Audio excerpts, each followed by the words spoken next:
Would you trust a machine with your life? Not a self-driving car, not a surgical robot, but a disembodied intelligence with no bedside manner, no empathy, and no face. A doctor made of code. For years, we've been told that healthcare is a uniquely human profession, an intricate dance of intuition, empathy, and experience. But what happens when the human element becomes the very thing that stands between you and the truth? This is the story of a woman who found herself at the mercy of a broken system and a technology she never believed in, forced to ask a question that could change the future of medicine forever. Her name was Lena. Lena worked in a world of precision and clean lines. As a lead engineer at a high-tech architectural firm, she spent her days designing smart buildings, structures that could regulate their own temperature, anticipate foot traffic, and respond to the needs of the people inside.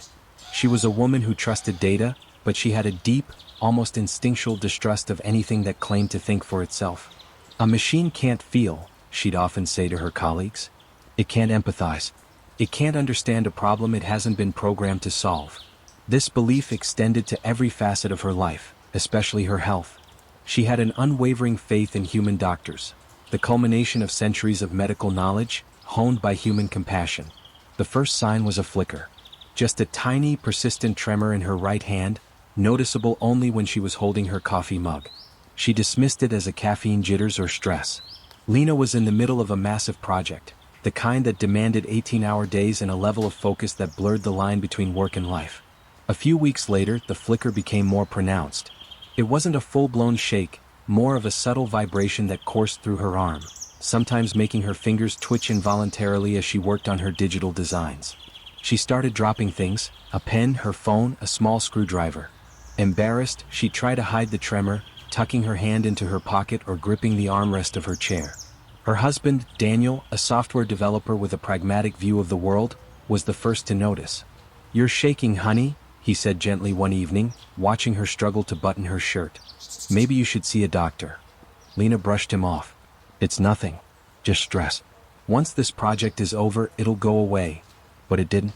The tremor deepened, now a constant presence in her hand, a subtle rhythmic buzz. It started to affect her work. The precise lines she drew on her screen were now slightly crooked, her digital blueprints dotted with tiny, unwanted marks. The perfect, calculated world she built for a living was starting to feel imperfect.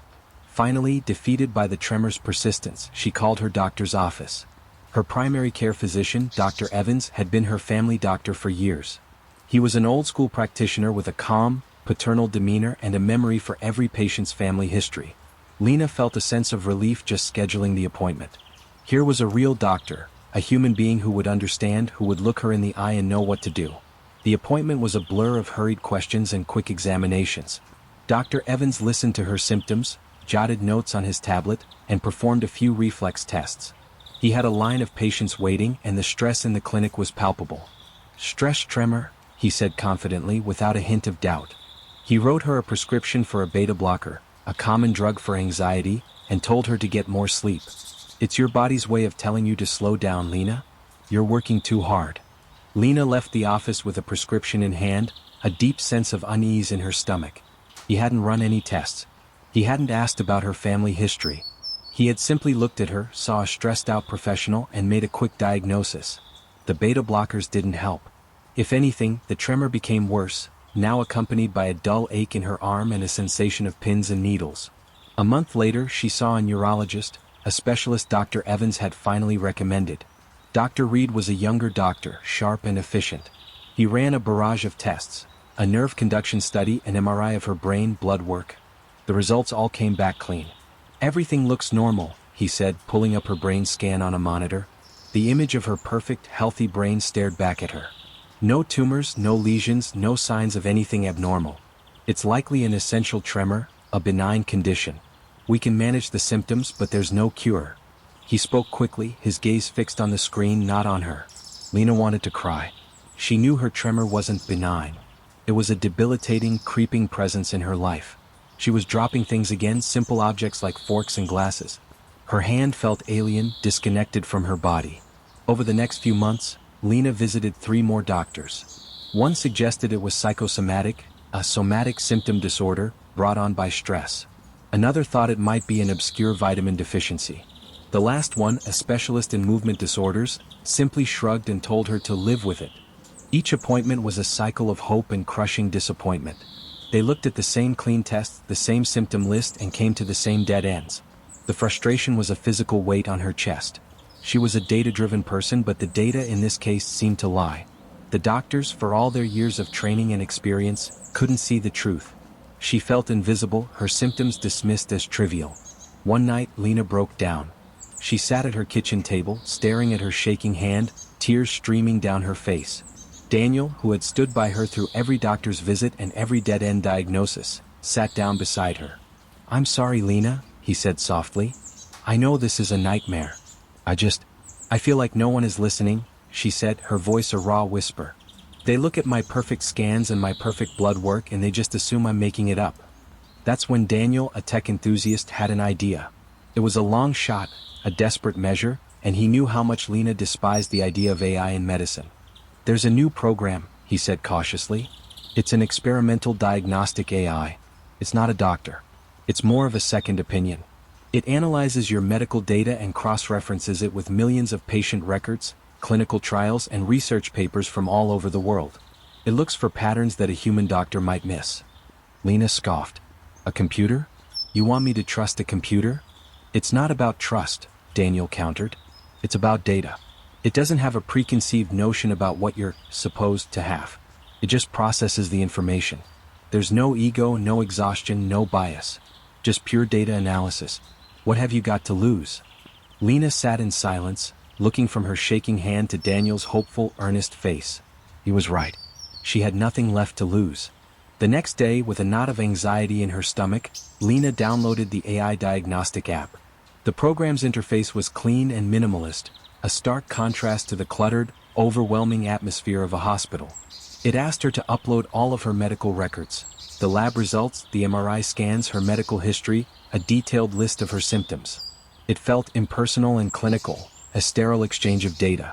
There was no warm handshake, no reassuring smile, just a digital upload bar that slowly filled with her life's health history. The process took hours. She answered a series of deeply detailed questions about her symptoms. The exact time the tremor started, the specific sensation, the food she ate, the medication she had tried. The AI asked 1,000 follow-up questions, each one building on the last, creating a minute-by-minute timeline of her symptoms. It was a level of detail no human doctor had ever had the time or inclination to pursue. The AI was tireless. It didn't rush. It just kept asking, digging, and absorbing. Finally, she was done. The screen blinked with a message, "Data analysis in progress. This may take up to 24 hours." Lena closed the app and put her phone down, feeling a strange mix of relief and cynicism. She had surrendered her data to a machine, and now all she could do was wait. What a joke, she thought. It'll probably tell me to take an aspirin. She spent the next day trying to forget about it, but the thought of the AI silently crunching her data in some digital cloud lingered in her mind. She tried to work, but her tremor was worse than ever, making her hand ache with every twitch. Just after 6 p.m., her phone buzzed with a notification. It was the AI app. Her heart began to pound. With a shaky hand, she opened it. The screen displayed a detailed report, a complex web of text and charts. At the top, in bold, was the heading, "Probable Diagnosis." Below it, in a small, precise font, was the name of a disease she had never heard of, hereditary neuropathy with liability to pressure palsies, HNPP. Lena stared at the screen, her mind racing. HNPP. She had never heard of it. Below the diagnosis was a detailed explanation. The AI had connected her symptoms, the tremor, the ache, the pins and needles, to a specific genetic marker it had found in her blood test results, a marker her human doctors had dismissed as insignificant. The AI's analysis explained that the HNPP gene causes a vulnerability in the myelin sheath of the nerves, making them susceptible to damage from even slight pressure. This could manifest as tremors, numbness, and tingling. It was a rare condition, often misdiagnosed as essential tremor or psychosomatic disorder. The AI had also identified a pattern in her past medical history, a temporary numbness in her leg from wearing tight boots years ago, a brief loss of sensation in her arm after a long flight, that, when combined with her recent symptoms and genetic data, pointed to this rare diagnosis. The report also had a section titled Evidence and Confidence Score. It listed a dozen peer-reviewed studies and clinical trials, each one linked, that supported its conclusion. The confidence score was an astonishing 98.7%. Lena's mind reeled. The AI had done in one day what 4 human doctors had failed to do in 4 months. It had looked at the same data, but it had seen a pattern that no one else had. It wasn't about intuition or a gut feeling. It was about pure, unadulterated data analysis. A machine had seen something that human eyes, clouded by bias and time constraints, had missed. She ran to Daniel. "Look at this," she said, her voice shaking with a different kind of tremor now, one of shock and disbelief. Daniel read the report, his eyes widening with every line. He was an expert in code, and he understood the elegance of the AI's conclusion. It was a flawless algorithm, a perfect pattern recognition model. It was, in his professional opinion, undeniable. But a diagnosis from an app wasn't a real diagnosis. She had to get a real doctor to confirm it. The next morning, Lena called Dr. Evans's office. She didn't want to go back to the neurologist who dismissed her, but Dr. Evans was her family doctor, the first stop on her long, frustrating journey. He saw her that afternoon, fitting her in between appointments. He was surprised to see her back so soon. "Lena, I gave you the prescription for the beta blockers," he began. "Dr. Evans," she interrupted, "I'm not here for that. I think I have hereditary neuropathy with liability to pressure palsies. I have the report here." She handed him her phone, the AI's diagnosis glowing on the screen. Dr. Evans took the phone, a small, amused smile on his face. He glanced at the screen, and his smile tightened into a thin line. "Lena, this is a diagnosis from an app," he said, handing the phone back to her as if it were contaminated. "This is why I don't trust these things. They can't possibly know the full story. It's irresponsible. It's based on all my medical records," Lena insisted, trying to keep her voice from shaking. "It found a genetic marker in my blood test that you and the other doctors missed. The HNPP gene. It's a rare condition and my symptoms fit perfectly." Dr. Evans's expression hardened. "Look, Lena, I understand you're frustrated, but this is not how medicine works. I'm a human being. I've been doing this for 30 years. I've seen thousands of patients. I know what a stress tremor looks like. I know what a benign essential tremor looks like. But you're missing something," she said, her voice rising in desperation. "The AI found it. It looked at the data without the assumption that my problem was a common one. It looked at all of it and saw a pattern." The doctor sighed, a condescending sound. "Lena, what you're asking me to do is to go against my professional judgment based on a computer program. I can't do that. It's unethical. My advice remains the same. Manage the symptoms, get more rest, and maybe see a therapist about your anxiety." She walked out of his office, the full weight of his dismissal hitting her like a physical blow. Her faith in the human doctor was completely shattered. He had chosen his pride over her health. She drove to her car, tears of frustration and anger blurring her vision. She called Daniel. "He wouldn't even look at it," she choked out.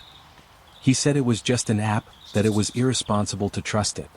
"Okay, it's his ego," Daniel said, his voice a steadying presence on the phone. "We'll find someone else. Someone who will listen." But with HNPP, every moment mattered. The condition could worsen with pressure, potentially leading to irreversible nerve damage. The AI had recommended immediate nerve protection and a strict regimen to prevent any further pressure on her limbs. She couldn't afford to waste time with more doctors who would dismiss her. Her last hope was a new doctor, Dr. Eris Thorne. Daniel had found her through a friend. She was known for her cutting-edge approach to medicine and her open-mindedness to new technologies. Lena sent Dr. Thorne a long, detailed email with the AI report attached, hoping for a different outcome. The response came a few hours later. It was a single line: "Come in tomorrow morning. First appointment." Dr. Thorne's office was a modern, minimalist space, a stark contrast to Dr. Evans's traditional practice. Dr. Thorne herself was younger than Lena, with kind eyes and a curious, intelligent expression. She had the AI report pulled up on her screen. "I read your email," she said, gesturing to a chair, "and I've reviewed this report. It's fascinating." Lena's shoulders relaxed. Finally, someone who was open to the idea. "Your previous doctors were right to be cautious," Dr. Thorne explained, "because a machine can't replace a doctor's judgment. But it can be an incredible tool. An AI can process millions of data points, far more than any human brain could, and it can find obscure connections that a human might never see. It's a diagnostic co-pilot, not a replacement. I've been using a similar system in my own practice to double-check my findings." Dr. Thorne ordered a new, highly specific genetic test, a direct confirmation of the HNPP gene the AI had identified. The results came back in a day. The AI was right. Lena had the gene. The diagnosis was a strange mix of relief and terror. Relief that she finally had an answer, and terror at the thought of the damage that had already been done. Dr. Thorne immediately put her on a treatment plan: physical therapy, a regimen of nerve-protecting vitamins, and a strict set of lifestyle changes to avoid any pressure on her nerves. She also explained that her architectural work, with its repetitive hand movements, was likely exacerbating the condition. The career she had built her life around was now a threat to her health. Over the next few months, Lena's tremors slowly began to subside. It didn't disappear completely, but it was no longer a constant, debilitating presence. The ache in her arm faded, and the pins and needles vanished. She was able to go back to work with adjustments. She used new ergonomic tools and took frequent breaks to stretch and rest. Her life, which had been a slow descent into frustration and despair, was now on a path to recovery. She went back to see Dr. Thorne for a checkup. "I still don't understand how it could have known," Lena said, her voice filled with wonder. Dr. Thorne smiled. "Think about it like this," she said. "A human doctor's experience is limited to the patients they've seen and the papers they've read. That's a tiny fraction of all the medical knowledge in the world. An AI, on the other hand, can process and learn from every single case file, every single study, every single piece of data it can access. It has a database of millions of cases of HNPP, even though it's rare. A human doctor might only see one or two in their entire career, if that. The AI was able to see a pattern in your symptoms that was too subtle for a human to notice because it had already seen that exact pattern countless times before." The story of Lena and the AI doctor didn't just end with her recovery. It forced a conversation. The AI had saved her, but it was a human who had to validate its findings. This wasn't a story of replacement, it was a story of partnership. The AI was a tool, an incredibly powerful one, but it still needed a human to act on its recommendations, to provide the empathy and the personal touch that a machine never could. Lena's experience taught her that true medicine isn't about human versus machine. It's about a human with a machine.